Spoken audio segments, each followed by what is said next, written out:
Hi guys, what's up? It's Shanny with Healing Elements, and I wanted to share some thoughts with you. We put out and we attract what energy signature, what vibration, what frequency, whatever verbiage you want to use, what we do, how we act, our behavior, our vibe, the way that we make people feel, the way that we send out messages through our intentions or wishes about others, prayers of blessings, and also, ill wishes thing. We are all one, and the more we fixate ourselves on negativity, the more that we feel is our position to judge upon what we condemn.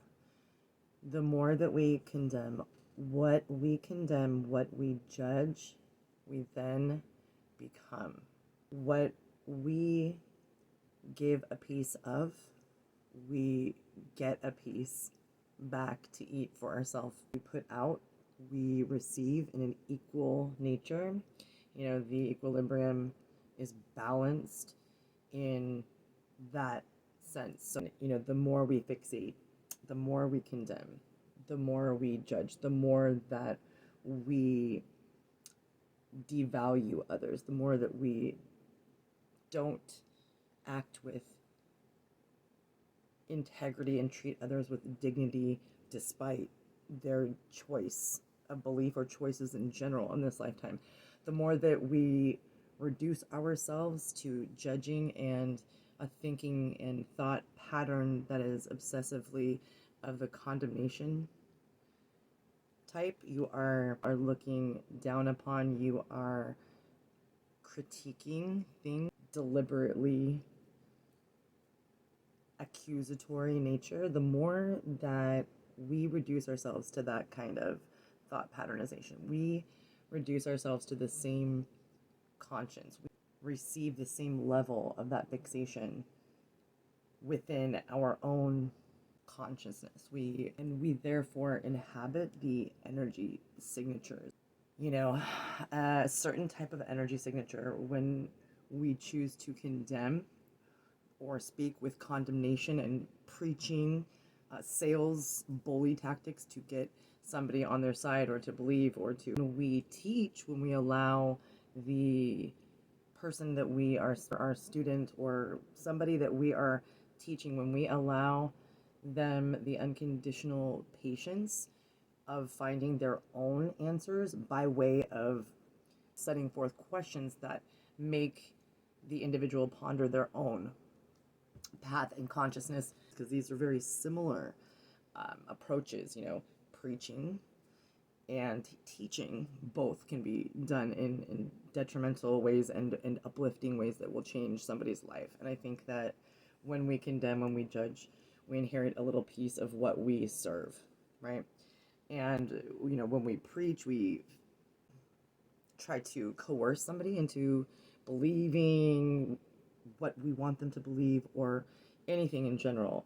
If it's that nature, we feel pressure and being sold on a belief rather than finding after seeking, right? I think that when we teach with exercises, again, like asking questions and letting the individual ponder them, and patiently letting the student come out with their own conclusions, and then debating this in a very passionate an enlightening way, and posing other questions, and also being open-minded enough to have the student teach the guru, right? I think that when we unravel these truths within ourselves, rather than unraveling or trying to dissect other people's, fabric of existence, we try to find solutions to our own individual challenges, shadows, things that we perhaps are condemning in others. We have a pinch of that, or something that is mirroring that within ourselves time and time again. Even if you don't believe me now, or maybe you do and you had to learn over and over again, maybe you learned quickly. But when you find there is significant truth in the fact that what you put out, you receive, and what you are acting like can change the entire state of mind, not just with you, but the individuals and environment and entire, area. Therefore, if we are at a party, and think of the two different energies, if we're at a party and we are at a table and we are talking positively and congratulating somebody over across the way that doesn't even know we're talking about them, and we're saying how wonderful that is, they finally got a baby and we're just so delighted, and did you see their adorable little birthmark, and that is beautiful. That is an energy signature that is going to sing within us as a positive frequency, a vibration that is good for our soul, it's good for our physical and mental states, because everything affects each other. We also can look at the other scenario at that same party. If there was a table in which same individuals chose to look across the room at somebody and tell the same story but different, with condemnation, saying, can you believe that they actually tried again to have a baby after all of those miscarriages? Or can you even believe that the poor things got something like that with a birthmark just to ruin the baby, right? There's just such a different tone, and having trouble with not judging that. I have a problem because I judge when people condemn. I don't judge, but it is judging, because I'm like, you shouldn't do that. That is mean. And whenever you are stating, don't do that, or that is something, you're basically projecting, you're condemning, you are saying that is not what should be done, and everybody has their own individual choices and freedom to make whatever choices they want with their willpower. And so I just think that we feel safe when we are not rushed or coerced. We feel safe when we feel vibrations out from our body that are positively intended. And people will not recognize this, but you truly, if you are condemning or judging or throwing shade or just truly saying negative things, ill wishes about others, anytime, any place, it is a feeling of unsafety within you, of uncomfortability. You just are not recognizing it, because you spin your wheels, getting more and more worked up and finding more ammunition about your point of who you're judging and condemning. And what you're doing that, ramping that up for, is because you feel right away, when you went to judging and condemning, you feel that sense of, hey, this isn't right, I'm not going to make me feel good, and I'm delivering energy that I wouldn't want back, and this must mean that I am in that vibration. Then I cannot be thriving, I cannot be joyous if I am condemning, because you are throwing out condemnation, belittling, condescending, devaluation, assumptions, judgments, fixation on somebody else's journey that is negative, right? Again, this is different if you talk positively in a mentorship, even if it's the same problem. Somebody approach it two separate ways. If you condemn them, they're more likely to get into more trouble, right? Do behaviors that would isolate themselves away from that person. Or if you do the opposite, you act with compassion. However, you have boundaries, borders, rules, goals and obligations, expectations for that person's interaction with you, and you state that you do want to take the time to make sure they know that you're not condemning, but you're acting with compassion, loving way. By me just saying that condemning is not the way of source, or the way of God, or the way of love, that can even be considered judgment. But that being said, I'm not judging anybody, because you know what? We'll spit it out. My favorite line. When we judge, you know what we're doing? We're sinners judging sinners sinning differently. Sinners judging sinners sinning differently.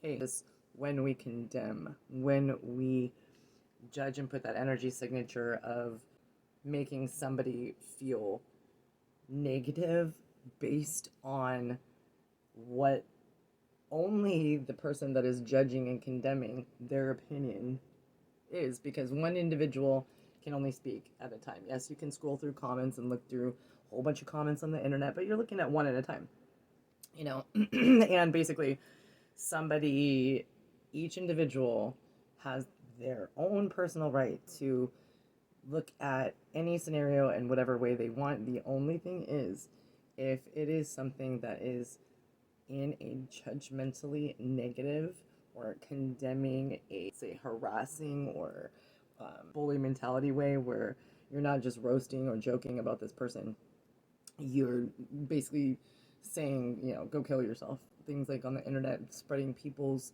business in high schools and photos, and making people feel lesser than, feel attacked, feel shamed, feel devalued, feel unworthy, feel negative themselves based on just this one person's quick synopsis on what they think they know, right? When we use judgments toward others, when we condemn others, the more we do this, we reduce ourselves just to the same exact level of consciousness that is in, and that is the energy signature in which we will be stuck in, no matter what you tell yourself. Even if you are a positive Patty, doing all these moral, beautiful things, and you are really living with the people who you think aren't vulnerable to your judgment. If you are saying to yourself, oh yes, no, I'm happy and positive because these people around me,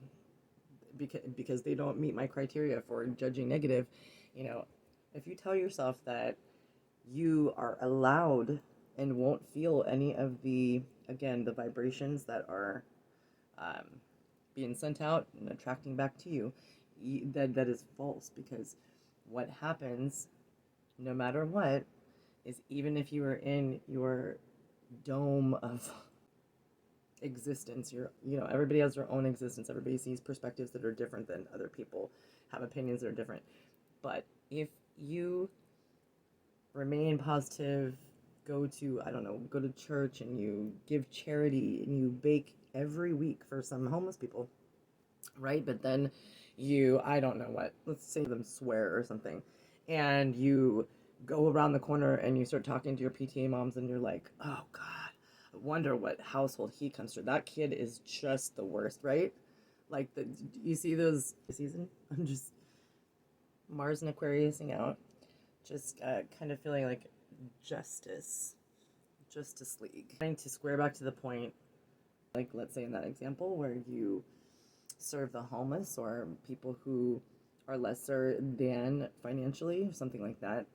And then the next week, you're rolling your eyes at, an immigrant, alien, or citizen, right, that just hopped the border crosser. If you're feeding somebody and happy to do it and thinking that you're really doing a service toward, your integrity, and you're being a positive person, and you are expecting positive vibrations back, you will get them until that next scenario. If you treat something with cherry picking, is what it is. If you cherry pick what you feel you're able to condemn, you're able to desecrate, you're able to put down, if you feel that you're able to choose that and that it's not going to affect you, because of course your opinion is stating that should be condemned and everybody should condemn it, no matter what you're condemning.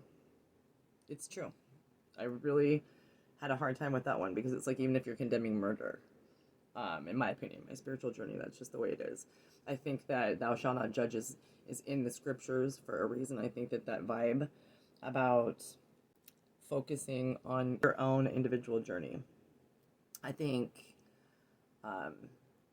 since we inhabit these energy signatures of both the condemnation, and also when we act with our heart, with compassion, we feel it for a while after we have these interactions. So you feel a little bit eerie and cringy when you walk away from, like, at least I do, like a sesh where I'm not a Mean Girls gosper, so you go into this scenario and you're like, oh, and you walk away, and if you're like me, if you're an empath, whatever, you're just like, oh, you just feel cringy, like eerie for a while. But if you walk away from some conversation, like I was giving an example earlier, where you're compassionately talking about a new baby and you're talking about the joyous things that are happening to others, you'll feel that uplifting joy kind of, yes, like a life high, a natural high for a while too.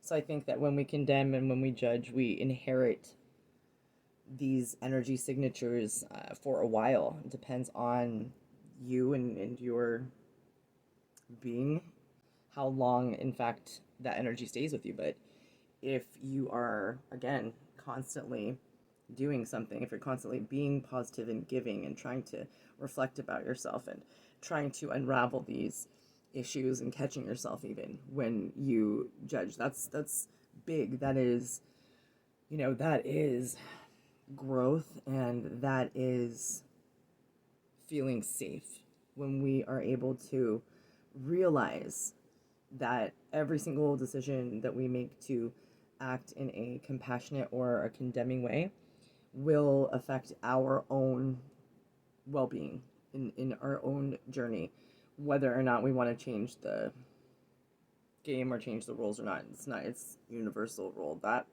is definitely a source truth, a universal truth. What you give out, you get back in return, whether or not it's instantaneously or not, because you don't realize it and it's stored in your subconscious. Again, take a note next time you are in a uncomfortable scenario where people are negatively condemning somebody or others, and you feel uncomfortable. Then feel that cringy eeriness and see how long it takes to go away after you leave that conversation. And then the opposite, you go to a wedding and you talk to somebody and you're talking positive about their lives, and or something, and you catch somebody talking beautifully about you, not saying how ugly your dress is or something, right? That's just something to have food for thought. I just wanted to share my thoughts and just talk about how much we can be reduced or how much we can inflate. We can deflate and inflate our ability to affect others in a positive way, give out, receive, be open to receiving, and feel worthy enough to receive when we are not fixating on a negative judgment we feel that others are doing, undergoing, experiencing, etc. So thanks, guys. I was going to do this into a short, turned into be a 20-minute video, so maybe I'll just put this as a Shanny Testifies. I had a bunch of notes, and I didn't really touch most of my notes, but I think that I got my point across. I hope that it was well received and or understood in any way that it can help you and or can assist you in whatever you came to my page today. So appreciate you. Blessings. Love. A lot of light, guys. Hang in there.